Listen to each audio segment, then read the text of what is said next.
د قطر په دوحه کې د افغانستان په تړاو د ملګرو ملتونو لخوا یوه غټه غونډه جوړه شوې وه چې له 100 زیاتو هیوادونو استازو پکې ګډون درلود. د یو غونډې ته د افغانستان اسلامي امارت استازي نور بلل شوي او غونډه هم د بند دروازو تر شا وه. د دې ترڅنګ له افغانستان څخه یو ځل بیا د ترهګریزو او امنیتي ګواښونو خبره ګرمه شوې ده او د سیمې هیوادونه او نړیوال هیوادونه پرې خبرې کوي چې له افغانستانه ګواښ نورو هیوادونو ته ګواښ پېښېږي او د رسم پېژندنې موضوع چې تر اوسه نه ده حل شوې. دا چې ولې د دوحې خبرې د بند دروازو تر شا وې، د افغانستان اسلامي امارت استازي ولې پکې نه و؟ آیا واقعا له افغانستان نورو هیوادونو ته ګواښ شته؟ په دې او نورو اړوندو مسایلو نن زه نجیب لالزوی افغانستان لپاره د اروپايي ټولنې له استازي ښاغلي توماس نیکلسن سره مرکه لرم. سلام، ستړي مه شئ. Mr. Niklason, thank you very much and welcome back to Kabul. Thank you for having me and happy Europe Day, 9th of May. Thank you, happy Europe Day for you. We'll begin with Doha. د دوحې ناست څخه به یې پیل کړم. دا غونډه د افغانستان په تړاو او د نړیوالې ټولنې لپاره ځکه لاسته راوړنه وه چې له 100 ډېرو هیوادونو او استازمانونو پکې برخه درلوده او په یو میز سره راټول شوي وو. خو دا غونډه د بندو دروازو تر شا وه. که افغانانو ته یو څه معلومات ورکړئ چې په دې ناسته کې مو په څه خبرې وکړې. It was a meeting convened and chaired by the UN Secretary General Antonio Guterres. And you know, any meeting behind closed doors, you start speculating. And there were so much discussions before. Is this a meeting where... دا غونډه د ملګرو ملتونو سرمنشي لخوا جوړه شوې وه او هره غونډه چې د بندو دروازو تر شا په اړه یې بېلابېل نظرونه موجود وي. د بېلګې په ډول ویل کېدل چې دې غونډه کې به طالبان په رسمیت پېژندل کېږي او نړیواله ټولنه به په وروستۍ پرېکړه کوي، خو داسې یو څه نه وو. To sit around the table and say where do we stand with Afghanistan? How do we see developments? What can we do more in terms of supporting? What are the concerns we have?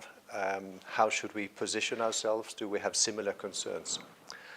دا چې دا غونډه د بندو دروازو تر شا وه، موخه یې دا وه چې موږ ټول سره خبرې وکړو چې د افغانستان په مسله کې زموږ دریځ څومره متحد دی، څنګه روان پرمختګ لیدلی شو، څنګه لا ډېرې مرستې کولی شو، اندېښنې څه دي او یا دا چې اندېښنې مو هم سره شریکې دي او که نه، او ځینې وخت دا اړینه ده چې له افغانانو او نورو سره دا ډول مذاکرات ولرو. زما په اند دا یوه ګټوره غونډه وه او هغه لیدلوری چې موږ ټول د افغانستان پر وړاندې لرو متحد دی، سربېره پر دې چې ویشلي نظرونه هم شته دي. خو په ټوله کې د افغانستان کې د امنیت مسله یوه اندېښنه وه او دا چې افغانستان بیا ګاونډیو او سیمو ته ګواښ نشي.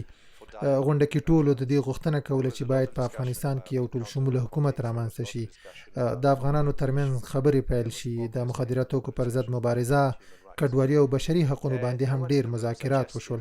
په غونډه کې هیڅ هیواد دا وړاندیز ونه کړ چې طالبان دې اوس په رسمیت وپېژندل شي، خو ټولو دا ویل چې د طالبانو نورو افغانانو سره باید تعامل لا پراخ شي. که په لنډو کې راته ووایئ ولې هیڅ هیواد د افغان حکومت رسمیت پېژندلو موضوع مطرح نه کړه؟ I think the reasons may vary, but many of the concerns I mentioned were our reasons for countries not to recognize. They are not yet convinced that Afghanistan does not prevent دلایل ښایي توپیر وکړي، خو ټولې هغه اندېښنې چې ما اوس یاد کړې اصلي دلایلو. هیوادونه لا هم ډاډمن شوي نه دي چې افغان حکومت د نورو پر وړاندې د ترهګریزو بریدونو مخه نیولی شي.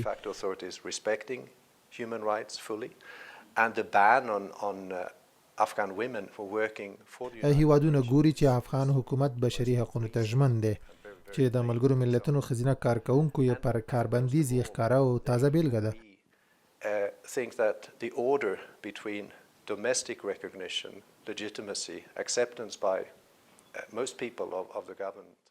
موږ او نور هیوادونه په دې نظر یو چې له رسمیت پېژندنې څخه مخکې باید په کور دننه مشروعیت ترلاسه شي.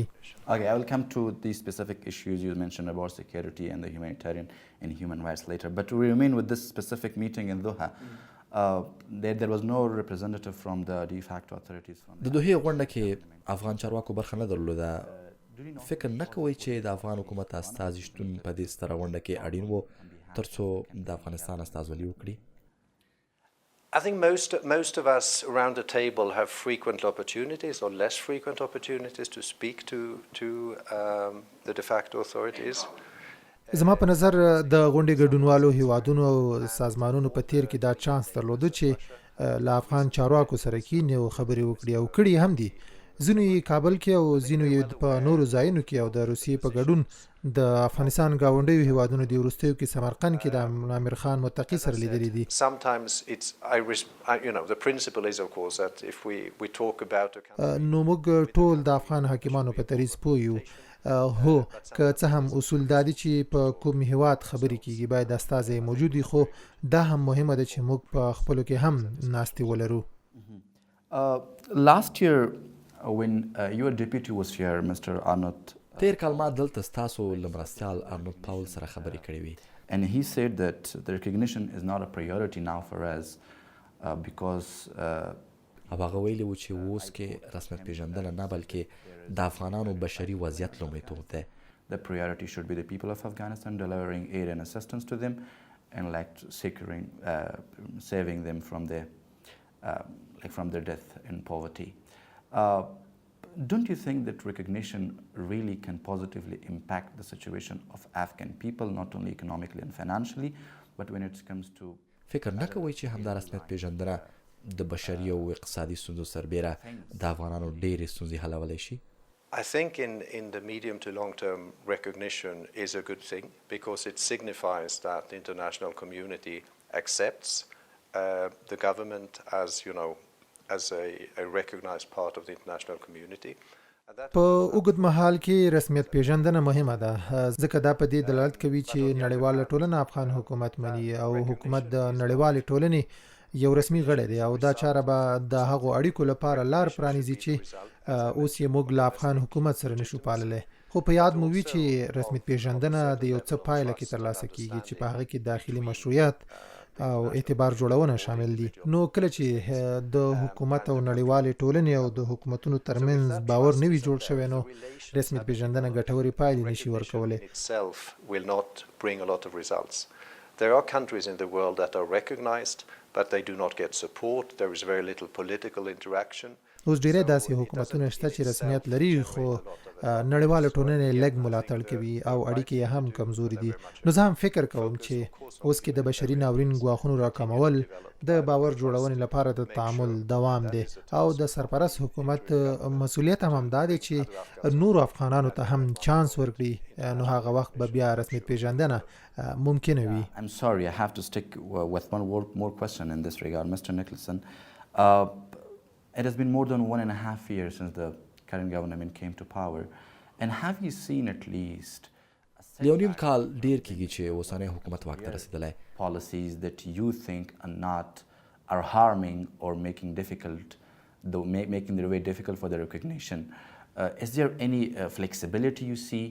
Is there hope you see that په دې موده کې تاسو د افغان حکومت په پالیسیو کې کوم نرمښت لیدلی چې هېڅ کړی تاسو یې رسمیت پیژندنې ته نږدې کړی یئ؟ At least one of them, has it been fulfilled? Do you feel it that it will be fulfilled in a coming future, or they will get back from their harsh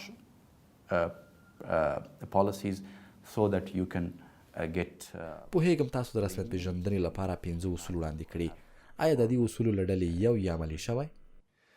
I think one of the 5 benchmarks, as we say in Foreign Affairs Council conclusions, and they were recently renewed on the 20th of March since my last visit. EU foreign ministers confirmed that these 5 benchmarks or principles are important to us.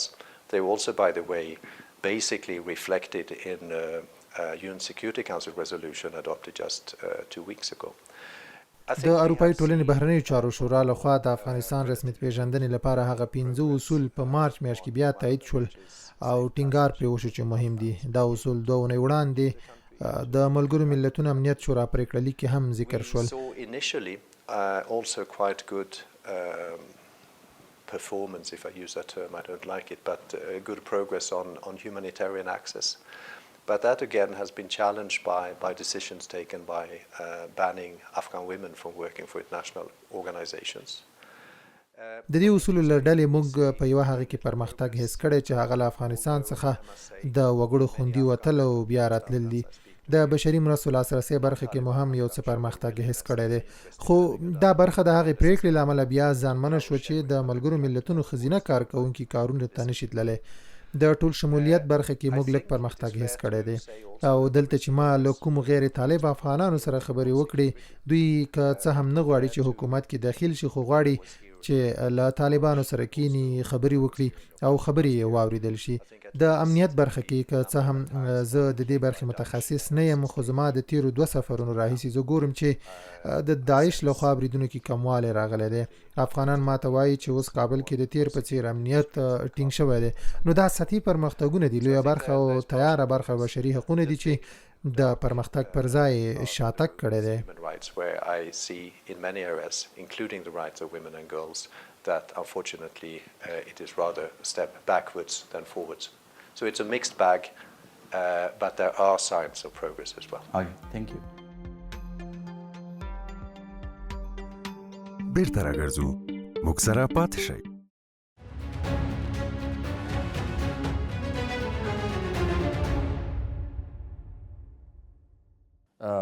The acting foreign minister, Mr. Muttaqi, went to Pakistan. How important do you think? ښاغلی امیر خان متقي اسلام آباد ته تللی دی. ستاسو په نظر د سیمې هیوادونو او نړیوالو کنفرانسونو کې د افغان چارواکو دا ډول ګډون او حضور څومره اړین دی؟ As a believer in dialogue, I think they're very important. There are restrictions and we have various, some of us can come to Kabul, some of us can invite Mr. Muttaqi and others cannot, but I think it's important to meet. زه په مذاکراتو باور لرم نو ځکه باوري یم چې دا ډول سفرونه مهم دي ځینې استازي کابل ته راځي او ځینې افغان چارواکو ته بلنه هم ورکول شوې دا خورا مهمه ده چې افغانستان له خپلو ټولو ګاونډیو سره ښې اړیکې ولري او دا یو مثبت خبر دی چې دوحه کې موږ ولیدل چې اوس د سیمې هیوادونو او ګاونډیانو د تیر په څیر مختلف دریځ نه بلکې یو واحد دریځ لري چې دا د افغانستان پرمختګ لپاره اړین ګام دی.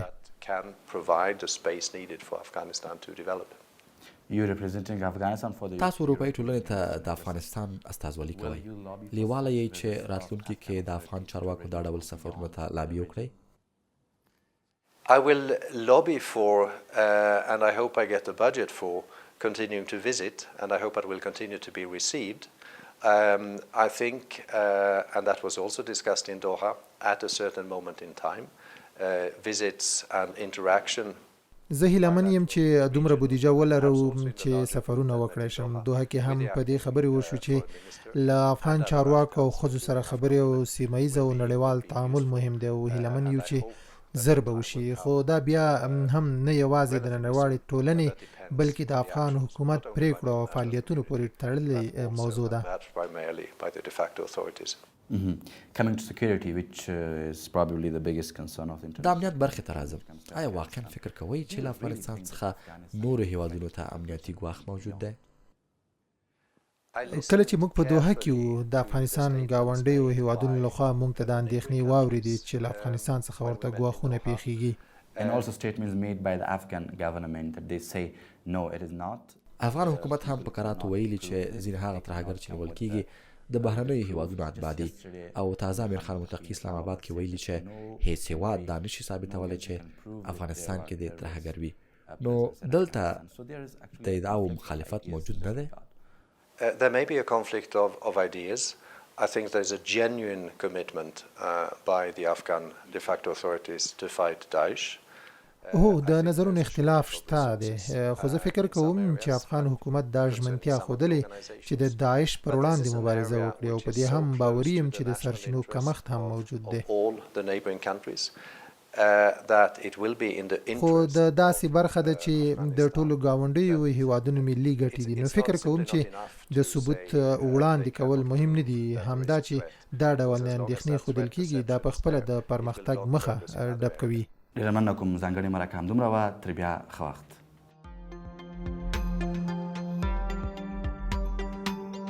له لیدلو مو مننه.